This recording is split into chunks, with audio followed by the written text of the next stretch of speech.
Info 243, la référence de l'actualité. Bienvenue mesdames et messieurs, des questions d'actualité et surtout pour vous éclairer autour Yamakambo Kolobela, beaucoup de rumeurs sur la vaccination contre coronavirus. Mesdames et messieurs, Tokomega ko symbole la question d'actualité. Namoto moko azali expert wa yebi makambo azali à vaccination, docteur professeur Albert Mouya azaki moko toyambaki récemment.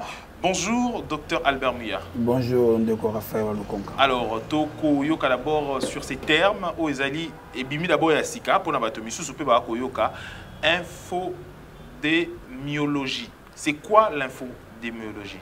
Oui, je suis infodémiologiste, un nom au lobby. Infodémiologie, il y a sciences de temps, infodémie. Infodémie, on a poussé, épidémie et information. C'est tout le monde considère l'information est problème de santé publique, il faut gérer l'information. En soi, OMS a défini infodémie comme surabondance, il y a l'information. L'information qui est belée, il y a de vraies informations, il y a de fausses informations qui font que les bateaux ont confusion. Et cette confusion, c'est que même les médias de santé publique, les bateaux ont adhéré, ils ont la vaccination pour rumeur qui est belée. Infodémiologiste, gérer des informations. Mais quand il y a des informations, nous avons des informations involontaires, c'est-à-dire que nous avons des informations à Kaboli, bon, il n'y a pas de Kabola. Il y a de bonnes fois, il faut gérer. Maintenant, la deuxième partie, vous avez ça des informations avec un bit caché, un agenda, ça va contenir le quota, ça va donner le quota sur les réseaux sociaux. Et c'est-à-dire que pour manipuler l'opinion, pour changer l'opinion à Batou. Pour répondre en temps réel dans la situation. Alors, d'abord, au lobby, pour il y a coronavirus, beaucoup de rumeurs autour de la vaccination contre coronavirus. Façon bateau, vaccin au Batindi en Afrique. Beaucoup de rumeurs, hein? Vaccin au Batindi en Afrique, ils allaient bien être vaccin déjà, ils allaient, et là, il y a signe, il y a 666, beaucoup de rumeurs vraiment sur coronavirus, vaccination d'abord.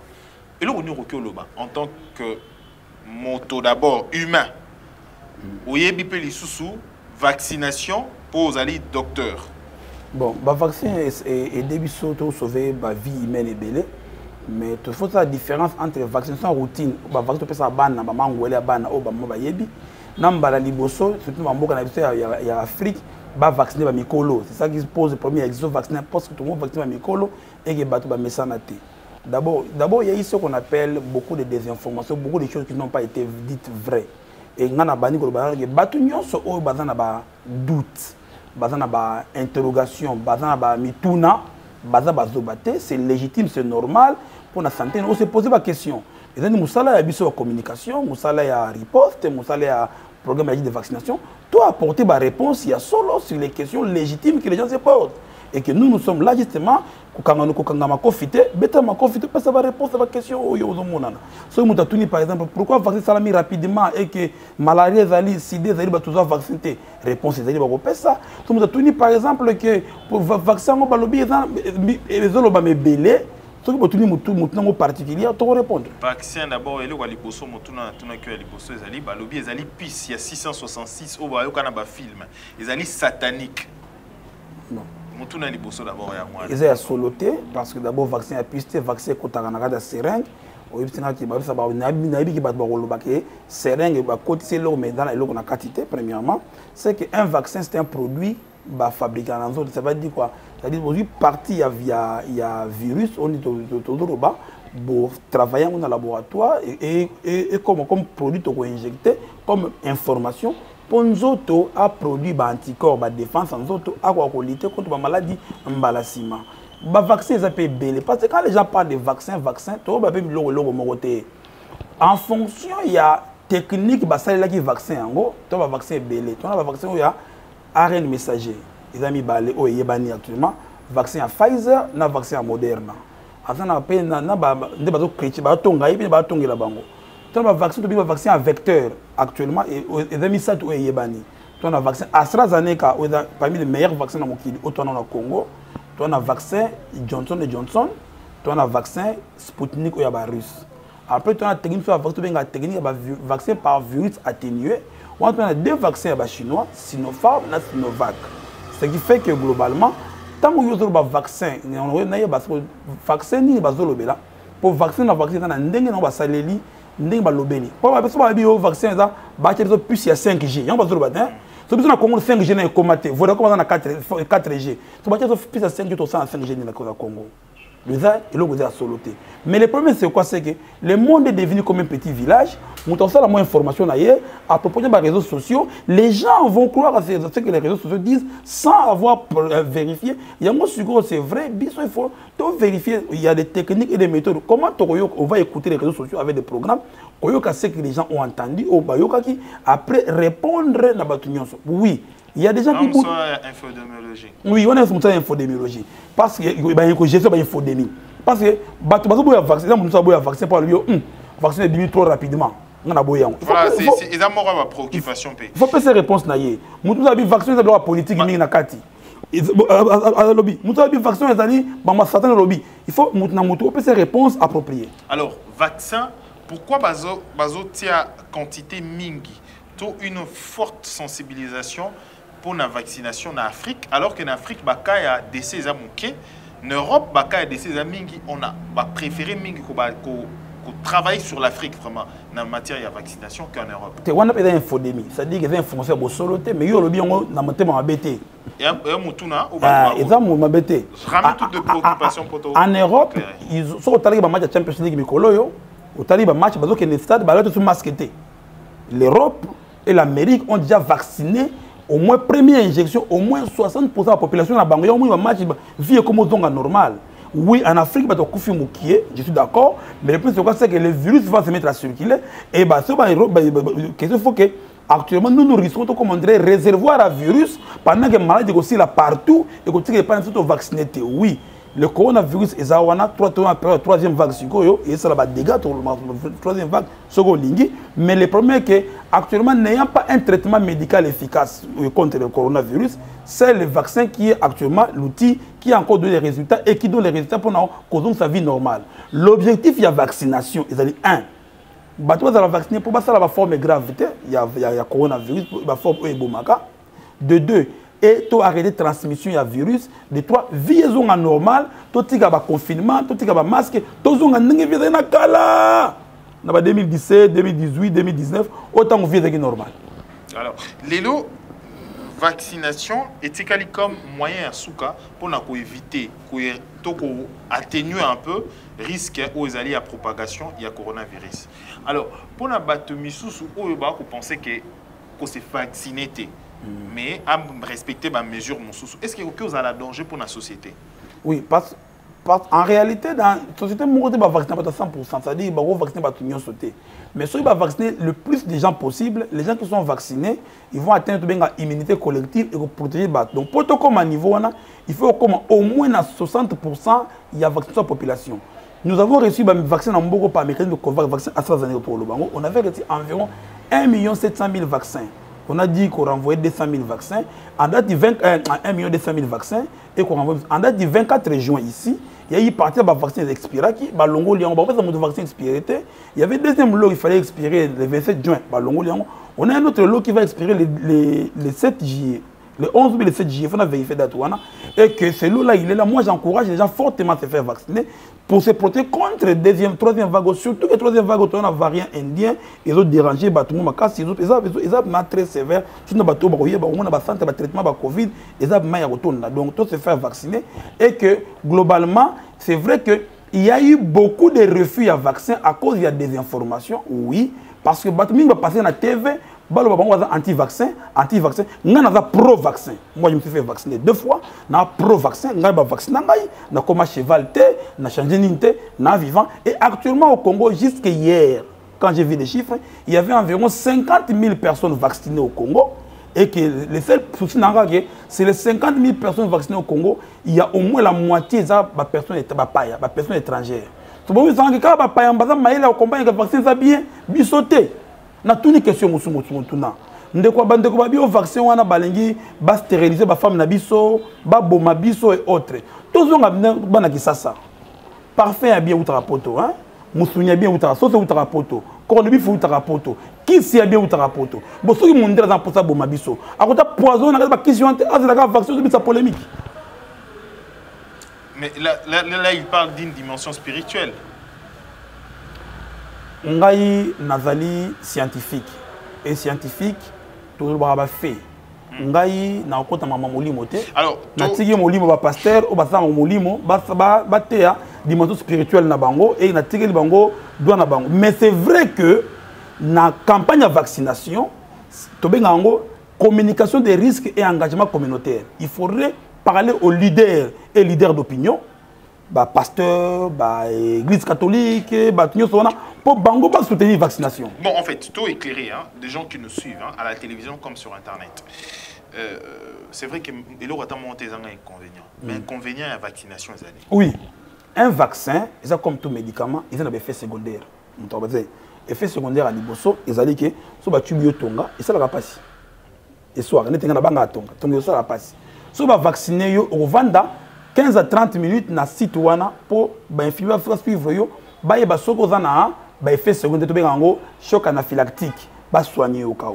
So que ça li bongote okobima okena ndako. Ye ba effet secondaire o yebani, et ça par exemple, au ça la fièvre, au ça la mutu pasi. Au ça la malaise, au ça la milieu qui bien mais généralement après 24 heures il est kaganango, d'accord. Et parce que le corps étranger continent.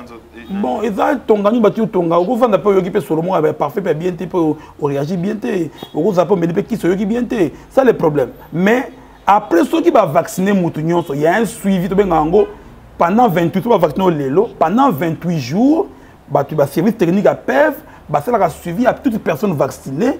Nous avons suivi des MAPI, manifestations après immunisation. Va vérifier ce qui est dans ce moment-là, va vérifier est-ce que ce problème est lié à un vaccin ou pas.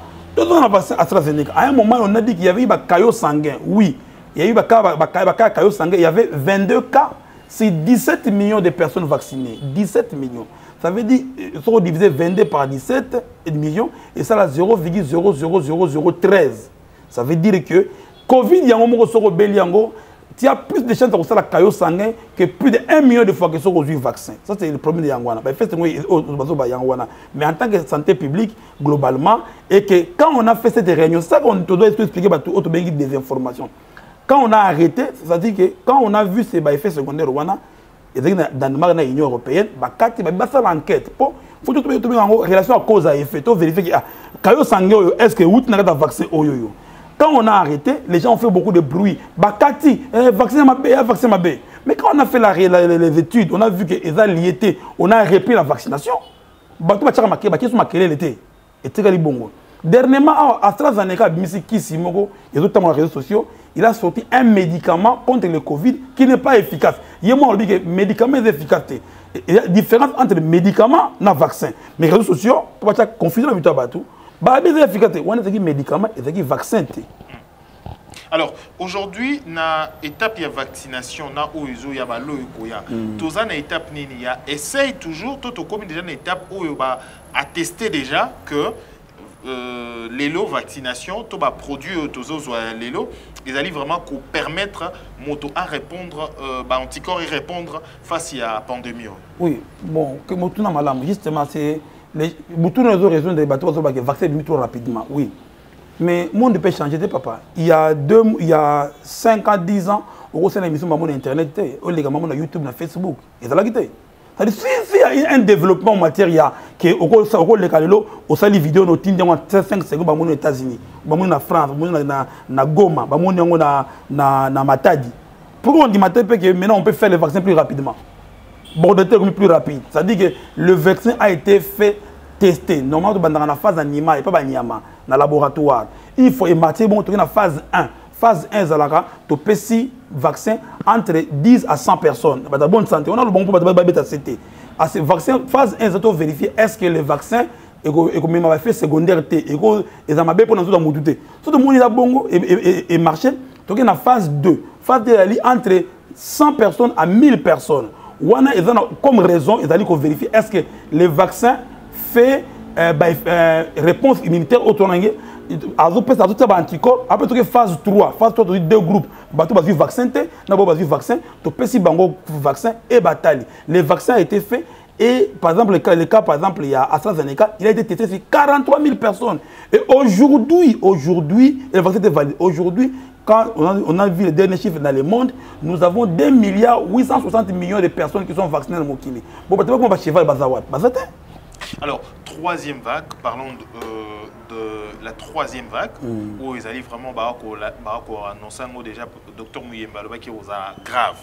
Alors, l'heure est grave, c'est mon discours et chef de l'État. Le Baki. Troisième vague, est-ce le Congolais, le Quinois, les Balouchois, partout, alors le Congolais en général plutôt. Pourquoi est-ce que Baza l'a motivé il y a un vaccin pour lutter dans Makambo comme il y a troisième vague? Mais c'est intéressant, c'est vrai qu'avant de faire la variante, c'est-à-dire que le virus n'a pas se modifier, on l'a pas changé. Et que tu as une forme, il y a une colo, et tu as une double mutation delta, elle est plus virulent, elle a fait plus, le virus maintenant qu'on frappe plus de personnes à 65 ans et plus, maladies associées à hypertension, diabète et autres, et on te dit que tu as une priorité, comme priorité vaccin. La troisième vague, elle est vraiment, oui, elle frappe, elle est vraiment, comme il est belé, il y a beaucoup de contamination. Et oui, les vaccins, et parmi les remparts, ils ont pour la troisième vague. Donc moi, j'exhorte, na Bondeli, na Boitimbela, que faisons-nous vacciner. Pour se faire vacciner, et que protéger yo, et que protéger la famille, et que protéger yo lingi. Vaccin, il y a awa, tu as poto. Vaccin, il y a un vaccin à mon côté. Il y a vaccin, il y a poto, il y a awa. Il y a poto, il y a malam, il y a awa. Et ça, quand il y a information, il faut éclairer par opinion. Vaccin à poto, il y a bien. Mais awa, il y a bilinga. En tant qu'expert, dans mon vaccination, qu'est-ce que vous avez? On avait reçu le vaccin AstraZeneca, il y a awa. Mais il y a fabriqué dans l'Inde, dans la compagnie comme le Serum Institute of India, il y a un combat Covishield. Il y a un Covax. Même dans le Canada, le vaccin est en Inde, même dans le Canada. Ça c'est le vaccin AstraZeneca. Oui, dans les réseaux sociaux, ce que le vaccin